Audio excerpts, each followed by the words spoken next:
Framing is necessary to ensure that the design we are wanting to engrave is aligned correctly on our workpiece. For gantry machines, LightBurn has had both rectangle and rubber band framing options located in the laser window. With the release of 1.2, LightBurn now supports Galvo, and framing works differently for Galvo lasers. In this video, we're going to walk through the available framing options specific for Galvo lasers, explain how they work, and show examples of them in action.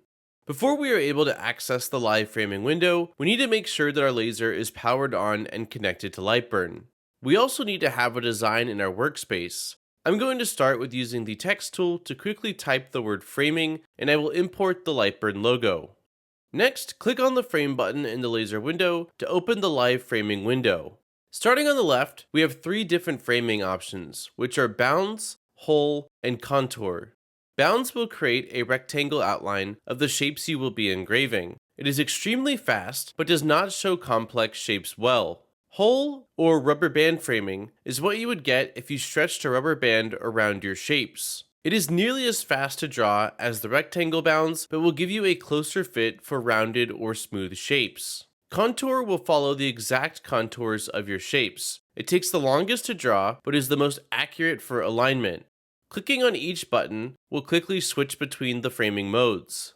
When using bounds or hole, we have the option to frame our shapes together or individually by toggling the Frame Individually option. This can be useful for aligning shapes when engraving on multiple objects. Image bounds, when activated, will attempt to quickly trace the outlines of any images you have in your design, rather than showing a rectangular boundary of the entire image.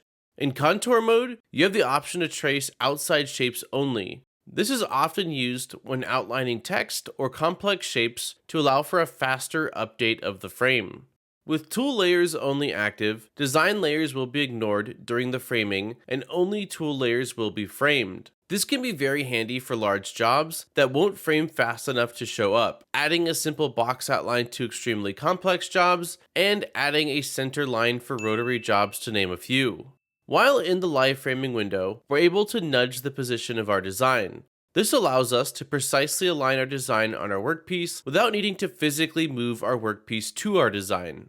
Using the arrow keys on our keyboard, we can nudge our design by 1mm increments. Holding Shift will increase the movement distance to 5mm, and holding Control will decrease it to 0.2mm. Each time you complete the current job, the count will increment by 1. This will help you keep track of how many parts you've marked or how many passes of a single job you have run. Pressing the reset button or closing out of the live framing window will reset the count back to 0. Enabling repeat before running a job will repeat that job the number of times defined in the repeat text box. The job will start again each time it completes until the repeat count number has been reached. If you toggle repeat off while a job is running, it will stop when the current run completes. When run continuously is enabled, LightBurn will restart the job automatically after it finishes and update the run counter each time. This is useful when you're doing a deep engraving and are unsure how many passes you will need. Like with repeat, if you turn the switch off while a job is running, it will stop when the current run completes. When run continuously is enabled, make sure the laser is properly supervised. You should never leave a laser running unattended. You should now have a much better understanding of the framing modes available for Galvo lasers and how to use the options in the live framing window. Be sure to subscribe and ring the bell to not miss any new videos, and check out our existing tutorial playlist for additional guides on mastering LightBurn.